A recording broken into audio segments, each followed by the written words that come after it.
ho tanung ba.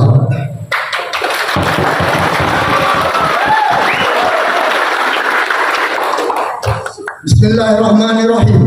Surat pernyataan Jaringan Anil Syuhada Aceh. 1. Jasa meminta GAM segera duduk bersama perwakilan pihak internasional untuk mengevaluasi proses perdamaian Aceh.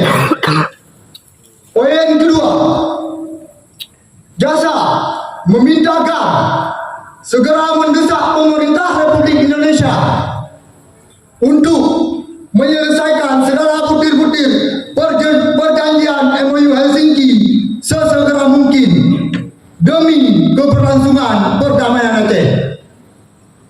Poin ketiga,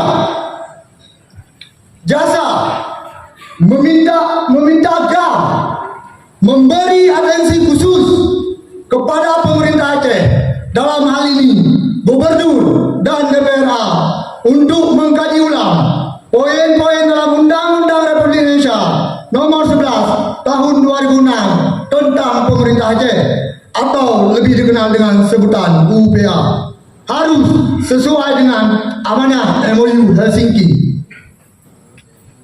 Poin keempat, Jasa meminta GAM segera mengambil sikap tegas dan terukur apabila pemerintah Republik Indonesia tidak komitmen dalam merealisasikan butir-butir MOU Helsinki.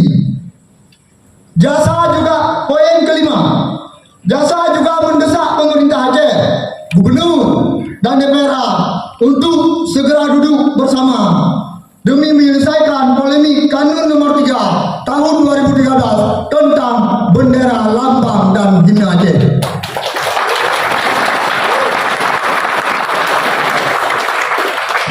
Lun akhiri dengan sabung pantun. Kan han mutim kamu membedah, membalah poh pu yang ayah rasa. Kan han mutim kamu don dalam supra, tapi mupreh penutup ba urung Tuhan.